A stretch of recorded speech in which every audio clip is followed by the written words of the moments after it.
Virginia Governor Ralph Northam came very close to being expelled from the Democratic Party for the possibility that he wore blackface decades ago.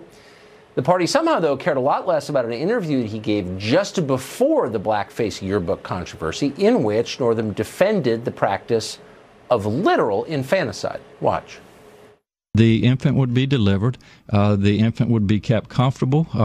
The infant would be resuscitated if that's what the mother and the family desired. And then a discussion would ensue between the physicians and the mother. Keep in mind that Northam wasn't some confused layman. He's a pediatric physician. He knew exactly what he was saying. And it turns out he's not alone. Senate Democrats just filibustered a bill that would have imposed criminal penalties on doctors who failed to care for infants who survive late-term abortion. Abortion survivor Melissa Oden weighed in on that question earlier today.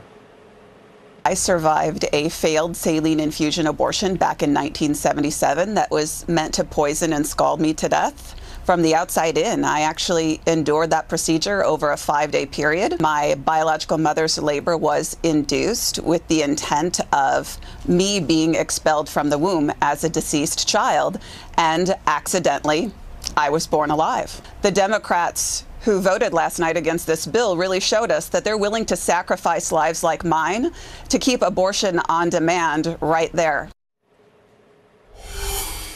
Pretty stunning interview. It played earlier on Fox and Friends. It's the only channel that would play it, and I'm glad we did. Tammy Bruce is president of Independent Women's Voice, and she joins us tonight. So, Tammy, what's interesting is that this vote took place against the backdrop of a much broader health care debate.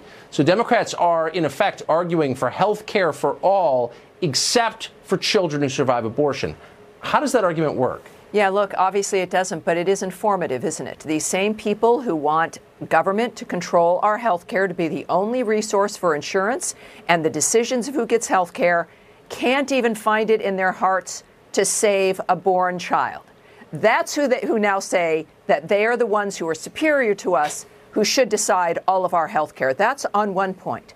But the other thing is, it's fascinating, Tucker, nobody wants what they're supporting, not even Democrats. A Gallup poll from last year, 18% of Democrats are okay with late-term abortion, with third trimester abortion. Only 13% of independents are. Not even Democrats want this, and so you have to ask, why are they doing it? Who are they pandering to? All I can think of is that those Planned Parenthood checks must be gigantic. So they are willing, for money and for their position, for their job, to stop a bill that is the simplest thing in the world that all of us agree with. That if there's a child that needs health care, that we attend to that child. They can't even do that. That is why Americans are rejecting the status quo and this process, and that it's all beyond words, which does not happen very often.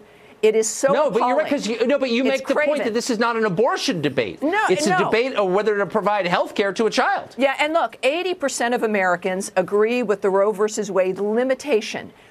Certain circumstances to 12 weeks, and then support craters. Nobody is 80% is like okay, but this is not about abortion. This is something very different, and it speaks to also the Alexandria Ocasio-Cortez dynamic of like, well, maybe you shouldn't even be having children. This is the mind of these individuals.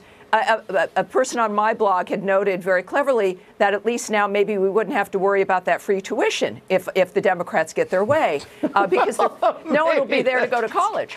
Why am I laughing? It's so ghoulish. It's ghoulish, but this is important for the American people to realize.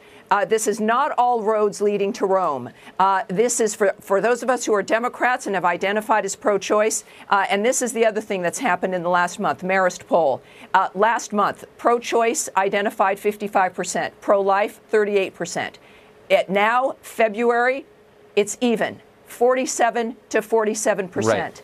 A remarkable shift in the attitude. It's exactly. No, you're totally right, because there's a cost to extremism. I hope there is. And it's been in education in the last 4 weeks. It really has been shocking, even to me. Hard to shock. Tammy Bruce, great to see you. Thank you, dear.